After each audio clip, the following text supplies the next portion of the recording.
আসসালামু আলাইকুম। আমি Tanjimul Hasan Limon, A grade registered pharmacist. আমাদের বাংলাদেশে এখন অনেক জায়গায় ডেঙ্গুর প্রভাব অনেক বেশি। চলুন আজকে আমরা জানি ডেঙ্গু কেন হয়, ডেঙ্গুর চিকিৎসা কী বা ম্যানেজমেন্ট কী, এবং বিস্তারিত ডেঙ্গুর যা যা আছে সব কিছু আজকে এই ভিডিওতে আলোচনা করব। শুরুতে চলুন জেনে নিই ডেঙ্গু কী। ডেঙ্গু আসলে একটি এডিস ইজিপ্টি ও এডিস অ্যালবোপিক্টাস মশার মাধ্যমে ছড়ানো একটা ভাইরাল ইনফেকশন, যার ভাইরাস হলো ডেঙ্গু ভাইরাস। এটি একটি ফ্লাভি ভাইরাস ফ্যামিলির সদস্য। এই ভাইরাসটি শরীরের ইমিউন সিস্টেম, প্লাটিলেট প্রোডাকশন এবং ভাস্কুলার এন্ডোথেলিয়ামে প্রভাব ফেলে। চলুন জেনে নেই ডেঙ্গু ভাইরাসটা কিভাবে শরীরকে আক্রান্ত করে বা এর প্যাথোফিজিওলজি কী। এই ভাইরাসটি রক্তে প্রবেশ করে মনোসাইট এবং ম্যাক্রোফেজে রেপ্লিকেট করে, সাইটোকাইন স্টর্ম তৈরি করে, যা আমাদের বডির প্লাজমাকে লিকেজ করে। ডেঙ্গু ভাইরাসের কারণে প্লাটিলেট ডিস্ট্রয় হয়, সাথে বোন মেরো সাপ্রেশন হয়, যা রক্তে প্লেটলেট কমে যায়, বা এটাকে আমরা বলি thrombocytopenia. Small blood vessel permeability বেড়ে যায়, যার ফলে রক্তক্ষরণের ঝুঁকি বা হেমোরেজ রিস্কটা অনেক বেশি বেড়ে যায়। এই কারণেই ডেঙ্গুতে প্লাটিলেট কমে যায়, শরীর দুর্বল হয় এবং রক্তক্ষরণের ঝুঁকি বেড়ে যায়। চলুন জেনে নিই ডেঙ্গুর প্রধান উপসর্গগুলো কী কী। ডেঙ্গু ভাইরাসে আক্রমণ হলে বা ডেঙ্গু ভাইরাসে আক্রান্ত হলে অনেক উচ্চমাত্রার জ্বর হয়, যেমন সেটা 102 ডিগ্রি থেকে 104 ডিগ্রি ফারেনহাইট পর্যন্ত হতে পারে। সিভিয়ার রেট্রো অরবিটাল পেইন, অর্থাৎ চোখের পিছনে ব্যথা হতে পারে বা ব্যথা হয়। মাসেল পেইন এবং জয়েন্ট পেইন হয়, অনেক বেশি মাথা ব্যথা হয়। লস অফ অ্যাপেটাইট, অর্থাৎ খাবারের প্রতি ইচ্ছা কমে যায়। স্কিনে র্যাশ হয়, নোজিয়া বা ভমিটিং হয়। প্লাটিলেট সাডেন ড্রপ করে বা আস্তে আস্তে ড্রপ করে।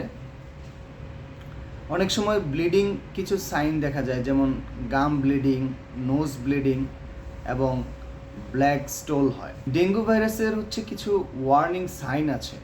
চলুন জেনে নেই কী কী ওয়ার্নিং সাইনগুলো আছে। বা যেমন সিভিয়ার ডেঙ্গু হলে পারসিস্টেন্ট ভমিটিং হয়, অর্থাৎ বারবার বমি হয়।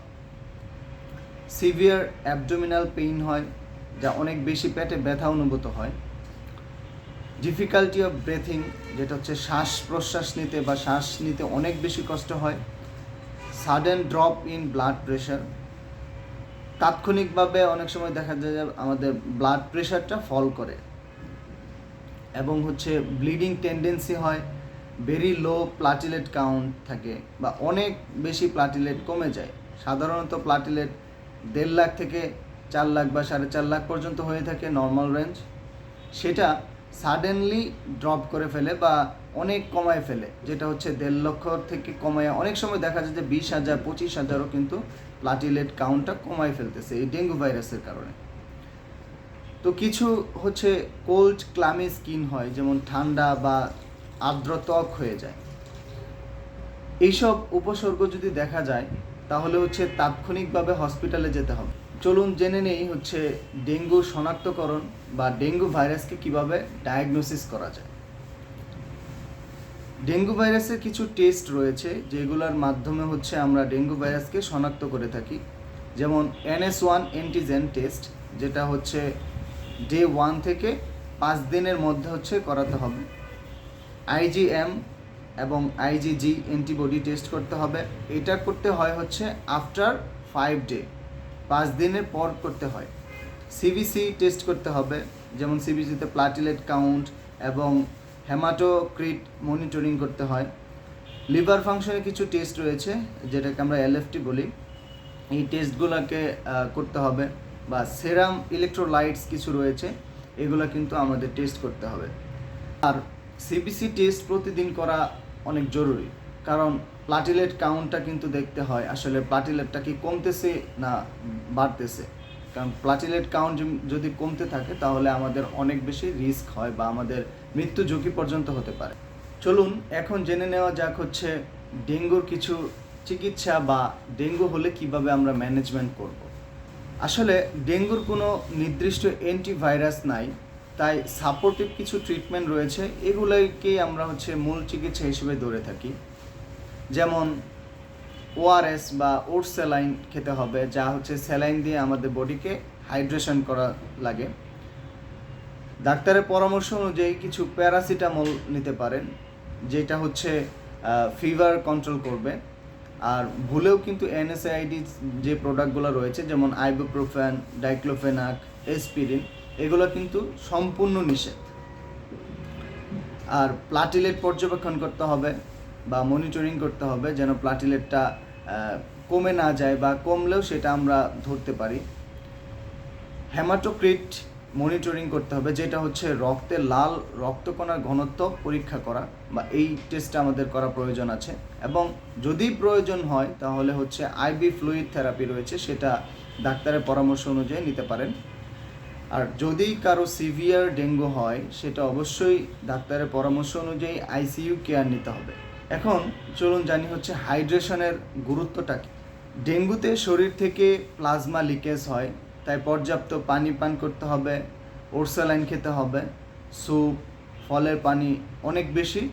যে সময় ডেঙ্গু হলে আমরা কিছু ভুল করে থাকি, যেই ভুলগুলো আমাদের জন্য মারাত্মক ক্ষতি করে, এই ভুলগুলো কিন্তু ভুলেও করা যায়। যেমন নিজে নিজে কিছু এনএসআইডি প্রোডাক্ট খাওয়া। যদি আমাদের বডিতে কোনো পেইন হয়, অনেক সময় আমরা ডাক্তারের পরামর্শ না নিয়ে নিজেরা হচ্ছে এনএসআইডিস প্রোডাক্ট বা ব্যথানাশক কিছু মেডিসিন আমরা খেয়ে ফেলি, এটা কিন্তু ভুলেও করা যাবে না।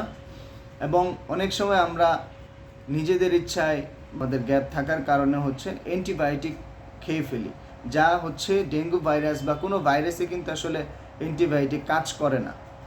সুতরাং অ্যান্টিবায়োটিক খাওয়া থেকে আমাদের বিরত থাকতে হবে। প্লাটিলেট কমলে আমরা অনেক সময় দেখা যায় যে ভয় পেয়ে যাই। আসলে এই ভয়টা বা এই প্যানিকটাই আমাদের জন্য অনেক বেশি ক্ষতি করে, বা প্যানিক অ্যাটাক পর্যন্ত হয়ে থাকে এই প্যানিকটির ফলে বা ভয়ের কারণে। অনেক সময় আমরা পানি কম খাই, যার ফলে হচ্ছে আমাদের অনেক ধরনের ক্ষতি হয় বা ডিহাইড্রেশন হয়ে যায়। আর হচ্ছে আমরা দেরিতে হসপিটালে যাই। যদি আমাদের ডেঙ্গু ভাইরাস ধরা পড়ে বা ডেঙ্গু হয়, তাহলে কিন্তু আমাদেরকে দেরি না করে হসপিটালে যেতে হবে বা ডাক্তারের শরণাপন্ন হতে হবে। তো এখন চলুন জানি হচ্ছে ডেঙ্গুর কিছু প্রতিরোধ রয়েছে বা প্রিভেনশন রয়েছে, কিভাবে আমরা হচ্ছে প্রিভেনশন করব সেই বিষয়গুলো এখন আমরা। এডিস মশা দিনে কামড়ায়, যেটা হচ্ছে আমরা অনেক সময় দেখি যে দিনের বেলায় এডিস মশার কামড় বা প্রকোপটা বেশি থাকে।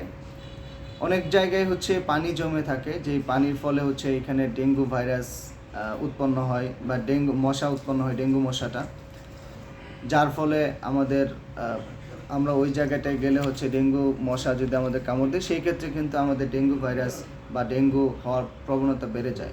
ফ্লাওয়ার টব আছে, এসি ট্রে বা রুফ ট্যাঙ্ক আছে, যেগুলো হচ্ছে প্রতিনিয়ত পরিষ্কার করতে হবে, সেখানে পানি জমতে দেওয়া যাবে না। আর বাসায় হচ্ছে মসকিটো স্ক্রিন ব্যবহার করতে হবে বা মশারি টানাতে হবে, তাহলে হচ্ছে ডেঙ্গু ভাইরাসের আক্রমণ থেকে বা ডেঙ্গুর আক্রমণ থেকে আমরা কিছুটা পরিত্রাণ পেতে পারি। আর বডি কভারেজ কিছু ড্রেস রয়েছে, যেগুলো হচ্ছে আমরা পরিধান করব যেন ডেঙ্গু মশা আমাদের কামড় না দেয়, সেই বিষয়গুলো খেয়াল রাখতে হবে। আর কিছু মসকিটো রিপেলেন্ট আছে বা প্রতিষেধক আছে, সেইগুলো ব্যবহার করতে হবে। আর ডেঙ্গু প্রন এরিয়া রয়েছে কিছু, অর্থাৎ যেগুলো হচ্ছে ডেঙ্গুর প্রাদুর্ভাব বেশি, সেই জায়গাগুলোকে আমাদের আইডেন্টিফাই করতে হবে এবং সেই জায়গায় এড়িয়ে চলতে হবে। এখন আসলে চলুন জেনে নেই ডেঙ্গু কাদের জন্য বেশি ঝুঁকিপূর্ণ।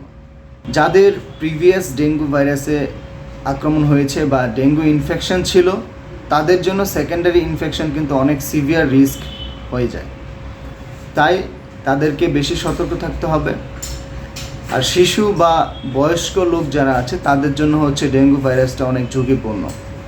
যাদের ইমিউনিটি অনেক দুর্বল, তাদের জন্য কিন্তু ডেঙ্গু ভাইরাস অনেক বেশি ঝুঁকিপূর্ণ। ক্রনিক ডিজিজ পেশেন্টস রয়েছে আমাদের বাংলাদেশে অনেক, যেমন diabetes, kidney disease, heart disease, আরও অনেক ক্রনিক ডিজিজ রয়েছে যেগুলোতে আক্রান্ত সেই পেশেন্টদের জন্য হচ্ছে এই ডেঙ্গু ভাইরাস অনেক বেশি ঝুঁকিপূর্ণ।